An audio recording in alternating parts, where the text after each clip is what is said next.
ദൈവനാമം മഹത്വപ്പെടട്ടെ. കൊലോസ്യ ലേഖനം ആമുഖ പഠനം 3-ാം ഭാഗം.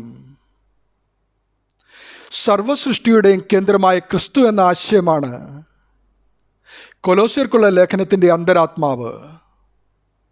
കൊലോസ്യയിലെ സഭയ്ക്ക് പൊതുവായി പൗലോസ് എഴുതിയ ലേഖനവും കൊലോസ്യയിലെ പ്രമുഖ സഭാംഗവുമായിരുന്ന ഫിലമോൻ എഴുതിയ ലേഖനവും പരസ്പരം ബന്ധമുള്ളവയാണ്. എഫേസ്യ ലേഖനവും കൊലോസ്യ ലേഖനവും തമ്മിലുള്ള ക്രിസ്തുശാസ്ത്ര സഭാശാസ്ത്ര ബന്ധങ്ങൾ സ്പഷ്ടമാണ്. ആദിമസഭയ്ക്ക് നേരിടേണ്ടി വന്ന മറ്റ് തത്വചിന്തകളുടെയും വിശ്വാസ വിപരീതങ്ങളുടെയും സൂചനകൾ ഇതിലുണ്ട്. പൗലോസ് അപ്പോസ്തലൻ്റെ ഉന്നതമായ വേദശാസ്ത്ര ചിന്തയുടെ രത്നച്ചുരുക്കമാണ് ഈ ലേഖനം. ക്രിസ്തീയ ജീവിതശൈലിയുടെ പ്രധാന തത്വങ്ങൾ പ്രതിപാദിക്കുന്നു എന്നതാണ് മറ്റൊരു പ്രത്യേകത. ഇതിലൊന്നാമതായി കൊലോസ്യയിലെ സഭയെക്കുറിച്ച് നമുക്ക് മനസ്സിലാക്കാം. എഫേസസിൽ നിന്നും ഏകദേശം 180 കിലോമീറ്റർ അകലെ ലവോദോക്യയ്ക്ക് സമീപം ഇന്നത്തെ തുർക്കി സ്ഥിതി ചെയ്യുന്ന ഏഷ്യ മൈനർ പ്രദേശത്തെ ഒരു പട്ടണമായിരുന്നു കൊലോസ്യ. ലീക്കസ്, മിയാൻഡർ നദികളുടെ സംഗമസ്ഥാനത്തിനടുത്ത് സ്ഥിതി ചെയ്യുന്ന ഈ പട്ടണം ഒരു വസ്ത്രനിർമ്മാണ കേന്ദ്രമായിരുന്നു. BC 5-ാം നൂറ്റാണ്ടിൽ ഫ്രിഗിയയിലെ വലിയ പട്ടണം എന്ന യവന ദർശകനായിരുന്ന ഹെറോഡോട്ടസ് വിശേഷിപ്പിച്ച ഈ പട്ടണം AD 1-ാം നൂറ്റാണ്ടിൽ ലവദോക്യ, ഹിറാപ്പോലിസ് എന്നീ സമീപ പട്ടണങ്ങളുടെ വളർച്ച മുഖാന്തരം അപ്രധാനമായി തീർന്നു. യവനന്മാരും യഹൂദന്മാരും ഇവിടെ ഉണ്ടായിരുന്നു. അന്ത്യോക്യസ് മൂന്നാമൻ 223 BC ബാബിലോണിയയിൽ നിന്നും മാറ്റിപ്പാർപ്പിച്ച 2000 യഹൂദ കുടുംബങ്ങളിൽ കുറേ കുടുംബങ്ങൾ ഇവിടെയും എത്തിയിരിക്കുന്നുവെന്ന് ജോസിഫസിൻ്റെ ചരിത്രത്തിൽ പറയുന്നു. പൗലോസ് അല്ല ഇവിടെ സഭ സ്ഥാപിച്ചത്.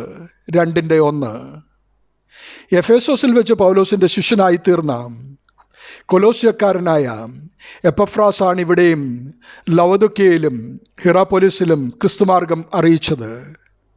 1:6-7 വരെ, 2-14, 12-13. പൗലോസിൻ്റെ 2-ാം മിഷണറി യാത്രയിൽ, അതായത് AD 52 മുതൽ 55 വരെയുള്ള സമയത്ത് എഫേസോസിൽ ദീർഘകാലം താമസിച്ച് സുവിശേഷഘോഷണം നടത്തിയപ്പോഴായിരിക്കാം തൻ്റെ നിർദ്ദേശപ്രകാരം ഇവിടെയും ക്രിസ്തീയ വിശ്വാസം പ്രചരിക്കപ്പെട്ടതെന്ന് അപ്പോസ്തല പ്രവൃത്തികൾ 19-10 നിന്നും വ്യക്തമാകുന്നു. കൊലോസ്യ ലേഖനം എഴുതപ്പെട്ട സാഹചര്യവും ലക്ഷ്യവും കൂടി നമുക്ക് പരിശോധിക്കാം. കൊലോസ്യയിലെ യഹൂദ യവന മതാചാര്യന്മാരും ചില പുതിയ വിശ്വാസ സംഹിതകൾക്ക് രൂപം കൊടുത്തു. പ്രചരിപ്പിച്ചത് അവിടുത്തെ ക്രിസ്തീയ വിശ്വാസത്തെ ദോഷകരമായി ബാധിക്കുന്നുവെന്ന എപ്പഫ്രാസിൻ്റെ അറിയിപ്പാണ് ഈ ലേഖനം എഴുതുവാനുണ്ടായ സാഹചര്യം. 2-8, 16 മുതൽ 23 വരെ. മനുഷ്യകാര്യങ്ങളിലും ലോകസംഭവങ്ങളിൽ പോലും നിയന്ത്രണ ശക്തിയോടുകൂടി ഇടപെടുന്ന ചില ദൂതസമൂഹങ്ങളുണ്ടെന്നും അവയെക്കുറിച്ച് ശരിയായ ജ്ഞാനം ആർജിക്കുന്നത് മൂലം അവയെ തൃപ്തിപ്പെടുത്തി ജീവിക്കുവാൻ സാധിക്കുമെന്നും ഇക്കൂട്ടർ പഠിപ്പിച്ചു. ക്രിസ്തു അപ്രകാരമുള്ള ദൂതസമൂഹത്തിലെ ഒരാളാണെന്നും മറ്റുമുള്ള അവരുടെ ഈ നൂതന ഉപദേശത്തെ ക്രിസ്തുവിൻ്റെ ലോക സൃഷ്ടിയിന്മേലുള്ള അധീശത്വവും കേന്ദ്രസ്ഥാനവും വിശദമാക്കി എതിർക്കുവാനാണ് ഈ അപ്പോസ്തലൻ ഈ ലേഖനം എഴുതിയത്. പ്രിയമുള്ളവരെ, താഴ്മയിലും ദൂതന്മാരെ ആരാധിക്കുന്നതിലും രസിച്ച് സ്വന്തം ദർശനങ്ങളിൽ പ്രവേശിക്കുകയും തൻ്റെ ജഡമനസ്സിനാൽ വെറുതെ ചീർക്കുകയും തലയെ മുറുകെ പിടിക്കാതിരിക്കുകയും ചെയ്യുന്നവനാരും നിങ്ങളെ വിരുത് തെറ്റിക്കരുത്.